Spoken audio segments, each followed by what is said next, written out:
चलो simple formula बता दूंगा मीशो का, जिससे लाइफ में कभी लॉस नहीं होगा, हमेशा प्रॉफिट ही होगा। तो हेलो गाइज, मेरा नाम है कैफ और मैं सिखाने वाला हूँ मीशो प्रॉफिट कैलकुलेशन, जिसका आज है डे 3। तो मैं आ गया हूँ फटाफट से ऑफिस और मैंने निकाला, सेटअप किया, उसके बाद मैंने सारे प्रिंट्स निकाले एंड देन मैं बैठ गया काम करने। और मैं आज आपको बताऊंगा कि टी शर्ट अगर आप सेल करना चाहते हो तो कैसे आपको प्राइसिंग सेट करनी है। तो आओ चलो पेन कॉपी पे समझाता हूँ। ध्यान से देखना, प्रिंटिंग टी शर्ट अगर आप सेल करोगे तो देखो, मान लो 100 रुपए की आपकी टी शर्ट थी और आपका 20 रुपए या 30 रुपए का जो भी आपका प्रिंट था, तो मान लो 130 रुपए का जो है आपको वो पूरी फाइनल आपकी जीएसटी के साथ में, जो आप प्रोडक्ट परचेज करा, आपने प्रिंट करा, उसके साथ में आपको 130 रुपए का पड़ा। प्लस आपने सोचा कि मुझे उसके ऊपर 50 से 60 रुपए प्रॉफिट रखना है, तो आप रखो इस पर 60 रुपीज, ठीक है। उसके बाद में एड्स का, अभी ये कॉम्पिटिशन इसमें हाई रहता है तो मैं यहाँ ले लेता हूँ 8 रुपए आपके ऐड में चले गए एक ऑर्डर के लिए, ठीक है। ये मैं एवरेज बता रहा हूँ सारे ऑर्डर्स मिला के। पैकिंग का आपका मान लो ज्यादा नहीं लगेगा इसमें, क्योंकि एक पन्नी और वो सिर्फ मान लो आपका मैक्सिमम 4 रुपए मैक्सिमम आपका इसमें पैकेजिंग कॉस्ट रहेगा। रिटर्न मान लो, क्योंकि रिटर्न चला रहता है क्लोथिंग में 15% रहता है, तो उसके हिसाब से एवरेज जो है आपका 25 रुपए जो आपका रिटर्न का चार्ज हो गया।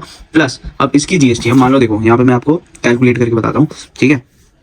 130, ठीक है, 130 प्लस 60 प्लस 8 प्लस 4 प्लस 25, ये टोटल आपका ये हो गया। अब इस पे हम 15%, सॉरी 18%, अब क्लोथिंग में तो देखो 5% होता है, तो आप ध्यान रखना गाइस, 5%,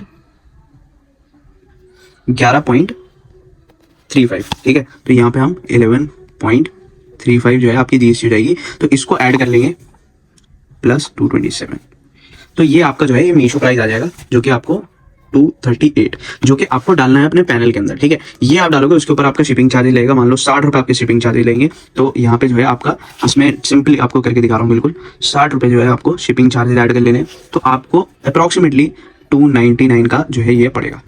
अगर आप कोई भी टी शर्ट जो आपको 130 रुपए की प्रिंट के साथ में पड़ रही है, उसके ऊपर 60 रुपए आप कमाना चाहते हो और ये सारी चीजें को फॉलो करते हो, जीएसटी इतना रखते हो, अगर आप लिस्टिंग प्राइस इतना रखोगे तो टोटल प्राइस आपका ये आएगा, शिपिंग ये आएगा, तो आप सीधा 60 रुपीज कमाओगे। अगर मैं कहता हूँ 50 रुपीज भी आपने इनकम करी, 50 इंटू अगर महीने में 500 भी सेल करें, सिंपल सामने बिल्कुल एकदम, तो आप 25,000 ईजिली आप इनकम कर सकते हो। तो लाइक कर दो, फॉलो कर दो और सब्सक्राइब कर दो। अगर ऐसी ही कोई भी कैलकुलेशन जानना चाहते हो तो कमेंट कर दो, आप सपोर्ट करोगे तो मैं डेफिनेटली जो आप चाहोगे वो आपको सिखाऊंगा। Thank you so much, bye.